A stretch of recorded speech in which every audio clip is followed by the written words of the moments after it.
Hey guys, welcome to another podcast episode here with Jack and Nick. Hey guys. Well, for today's episode, we're out here talking about the importance of rest and recovery in fitness. And I can tell you guys right now, I have broken my fair share of bones just because didn't know my body as well as I would have liked to.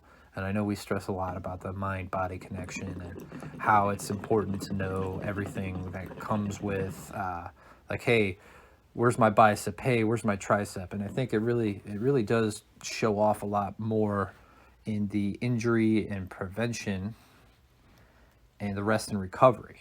Absolutely. I feel like when you take your time and start to focus on the movements and the muscle itself instead of like the whole movement as a whole, when you break it down to like what muscles are contracting, what muscles are stretching, when you really take that time, there's just a lot less room for that injury. And I am lucky to say I've never broken a bone in my life, but I have tore numerous amounts of muscles. Definitely hyperextended some stuff, and I mean I've twisted a couple ankles, but most of my injuries were definitely more. They were all. They were all caused in the gym from me not taking my time and maybe just being a little too immature when I was doing these exercises, and they were all learning experiences. And I, So I, I think we should probably state what we're like a little bit more in depth on what we're talking about. I think we said it earlier, but it's more about rest and recovery for this episode. And then we're also talking about that preventing injuries and the recovery in general again. So, absolutely. So like there's multiple ways. Like there's yes, like every time we're performing a movement and exercise, we need to be very cautious and dig deep so we're not preventing those injuries. But as you said, like there's a lot more you can do to prevent the injuries, which is more aligned with the recovery side of things. Because overtraining is something that a lot of people definitely do, and is could lead to taking a step forward, two steps back. Yes, our time is valuable and we want to like dedicate a lot of time to the gym and a lot of time to bettering ourselves, but that recovery is key. It really is. And when we're working out, we're not, yes, like we're there to build muscle, we're there to burn fat. We've gone over all the different motivations and the different things we focus on in the gym. But I don't know if we've touched base on that. on our last episode, we talked about the different styles of training and my different aspects of training. Yeah, but we talked about more like the foundations about Absolutely, what and we what did. what we need to do to help progress further with our journeys. Absolutely, and I feel like everything we talked about had to do with in the moment while we were working out. Yeah. And one most important factor that we kind of excluded in that whole two-part podcast was the recovery side of things. Because Mm-hmm. even if we do execute all these different aspects and we are having that strong foundation, again, recovery is part of the foundation. So making sure we're getting adequate amounts of sleep and constantly just trying to go back and forth between different parts of the body, not overtraining Yeah, most days in a definitely. row. I think I said this last episode, and I think I've told you this before. We, I'm training with Brett right now, and he's a really good friend of mine. For those in the audience that have absolutely no idea who this Brett fellow is, and he came to me and he said he wanted to work out. He wanted to make sure that he was taking better care of his body, and in the past, and I mean, this is his story to tell, and hopefully we can have him on the podcast.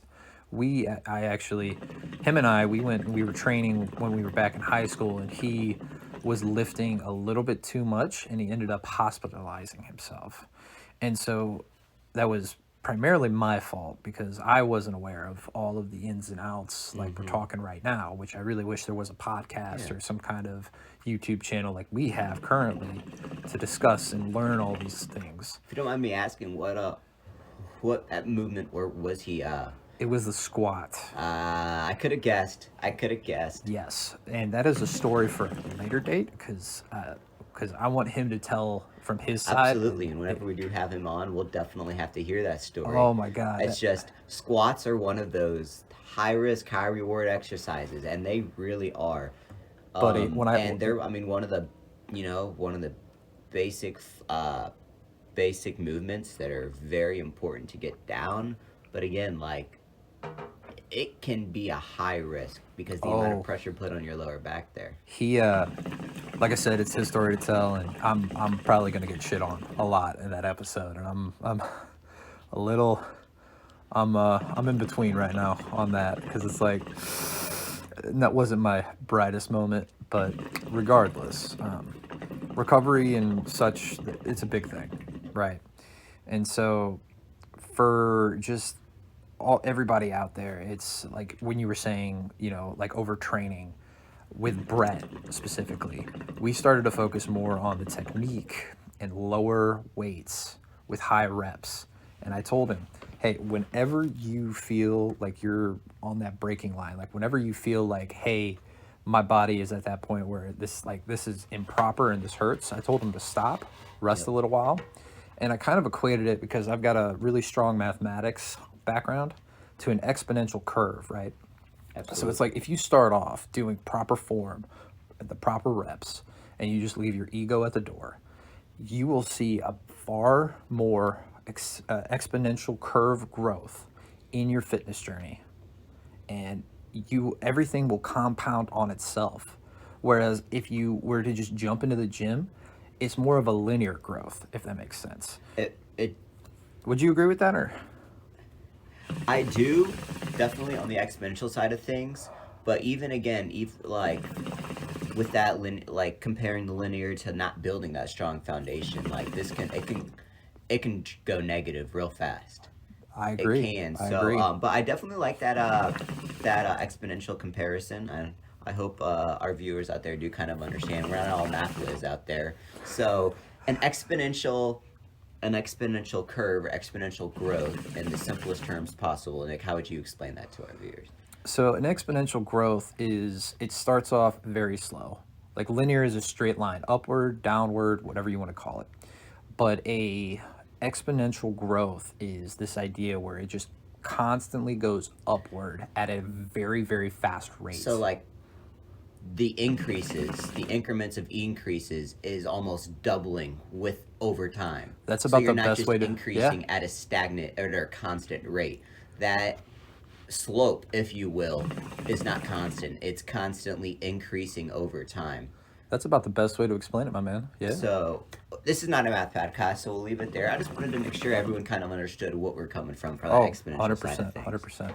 But going further in, so yes, when we do build that foundation and make sure we have recovery, we can definitely see an exponential growth. And yes, it's not always going to maintain that high, high increases in strength and weight and improvement because no fitness journey is ever, just straight up. It's always a roller coaster going ups and downs. And being aware of this, I feel like is super important because, I mean, whenever, and I'm sure you've had a time like this in your journey, when you're used to, like, when you're on a good track of seeing a lot of growth and a lot of improvement, when you reach a rocky point or you, like, something happens, maybe minor, you don't know what causes, like, when something happens and you start to slow down or start to see a decrease, it takes a big toll on you, doesn't it? Like, on your mental health and just your mentality.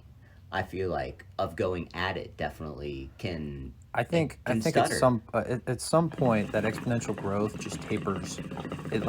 You reach a point and it's like you start to do more and more weights, and then you're at this point where, okay, now you're just being almost unsafe and unhealthy because you're instead of doing the 50 pounds, you're like I want to do 65, or you just do that extra rep and you're hurting yourself. So it's like we all come to that point in our journey where we just have that weight where we just can't break past it. And I think Absolutely. a big part of getting past it is the like that rest and recovery, that injury prevention, and like you were saying earlier, with sleep. Okay, that's a big part of it. Oh, such a big part of it. And I know life can be quite busy and chaotic, and it's hard to keep sleep as a really top priority, but like it affects everything else. It affects all your waking hours. So why not take the extra steps and sacrifice a little bit of more daytime to make sure we are making the most out of our daytime? 100%. Like, I would rather be up for a good 16 hours of good quality time being effective than say up for 18, 20 hours, getting only 6 hours of sleep, but dragging on in the end of the Oh day and God, just, it's the wasting worst. time. I think so. Just doing a little bit of research, most people, most scientists, they recommend you get 7 to 9 hours of sleep. Absolutely. Where do you sit on that? Like, are you like I get 9 hours of sleep every night, roughly, or are you like I get like 4, 3 hours? I'm a 6 to 8 type of guy. I strive for 8. If I can, I'll get 8. I'd say more commonly on an average day, I get about 7ish hours of sleep, which is good for me. If I'm busy, I'm staying up late, something happened, I'm closer to the 6 hours, and I can function off of 6 hours well. During the 75 hard challenge, the 6 hours isn't definitely as practical for me. I do need my full 8, maybe even 9. Oh boy. And not gonna lie, since I've started this challenge, I have been allowing myself like these 9 hours of sleep. But I You definitely truly need it, believe man. I need it. And that's just me listening to my body and knowing that when I don't get enough sleep, my 2 workouts just aren't. They're not as effective. You're not wrong. I think with all the shit, I mean, because we have videos and we've talked about it in the past. Like our first episode was just you talking about your journey so far through the 75 harder, and eventually, we'll have an episode when you come back from vacation where we'll talk about okay, this is like post 75 hard. What's it like? Blah blah blah. Definitely. And I know that what you're doing requires so much more energy. So that sleep is just an important component of just trying to be successful with it. And I know that like for today, like we had daylight savings, right? And I'm like, why?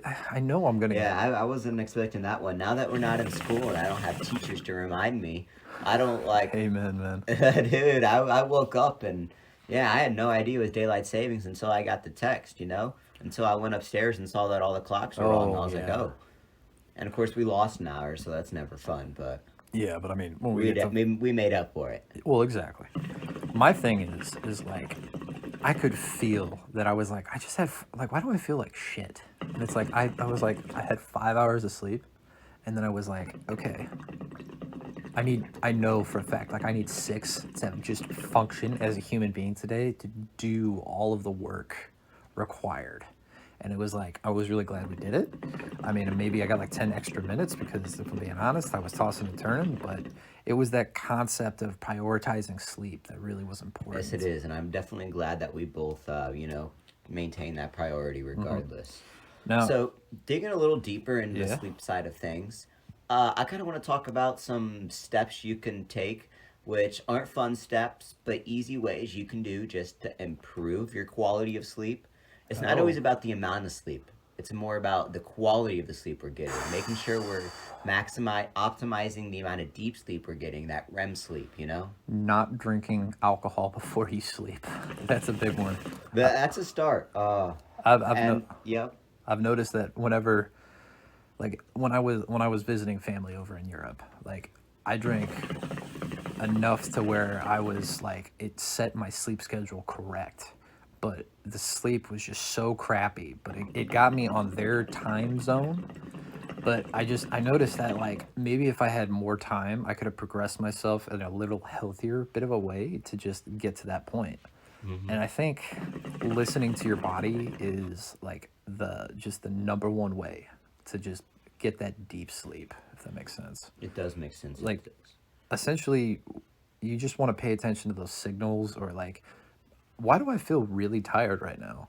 And it's like you're in the middle of the day, but like if you're going through the everyday trenches, it's like maybe I just had a workout, maybe I just did this, blah blah blah, and you're just like, just listen. Maybe you just need to have a rest, and then maybe when you get towards actual sleeping, then those little mind-body connections you're trying to make end up paying off.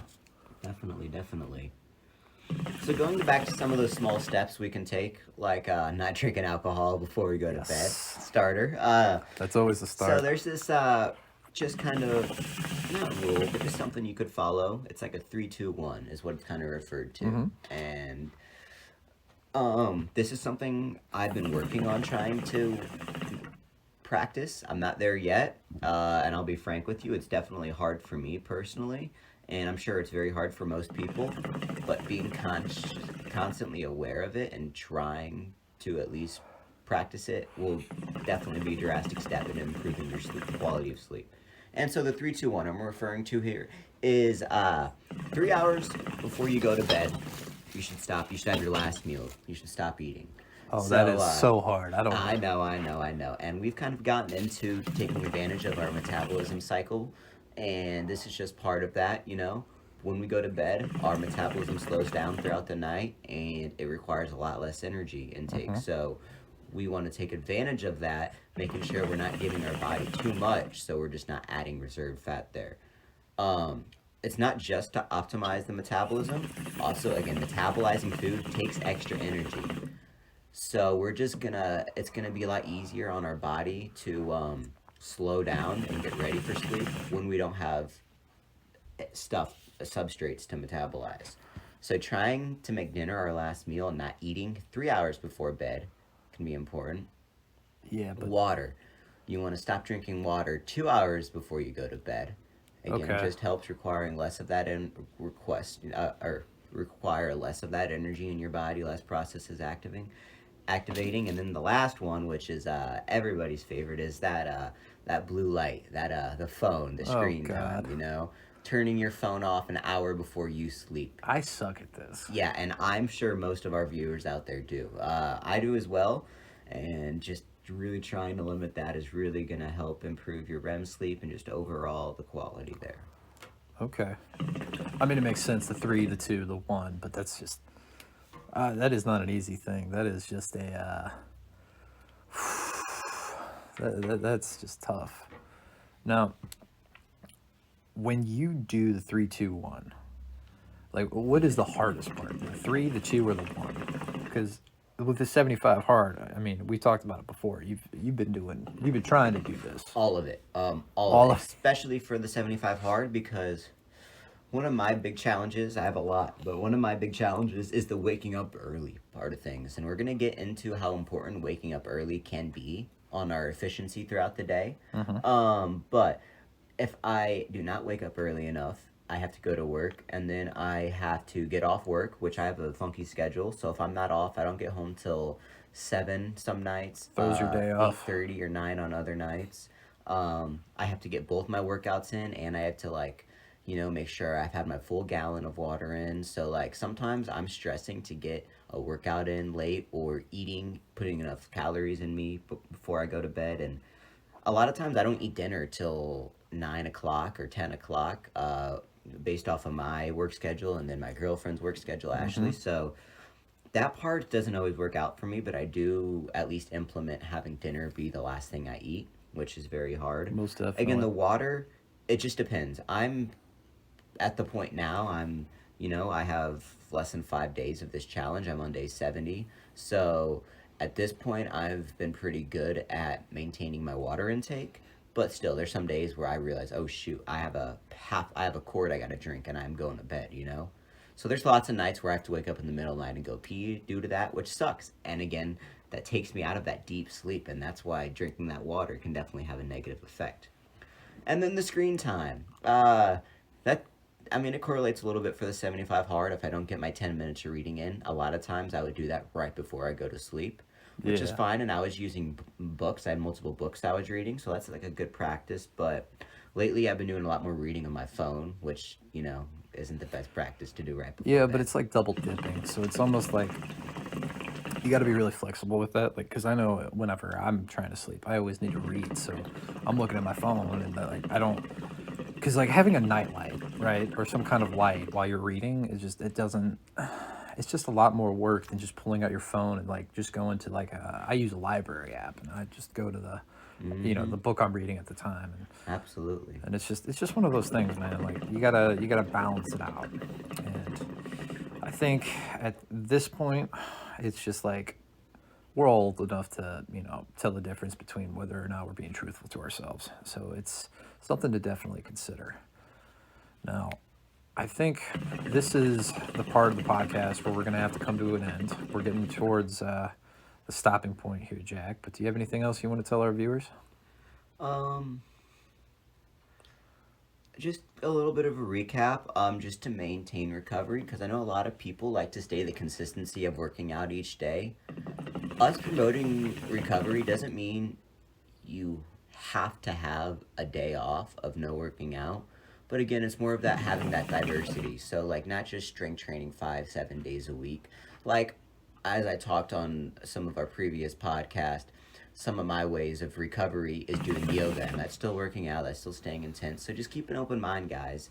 If we do need a recovery day, maybe just spend a good 30 minutes stretching, or a good walk, and that's a good way to recover while still getting that exercise in. And that's kind of where I wanted to end it there, sir.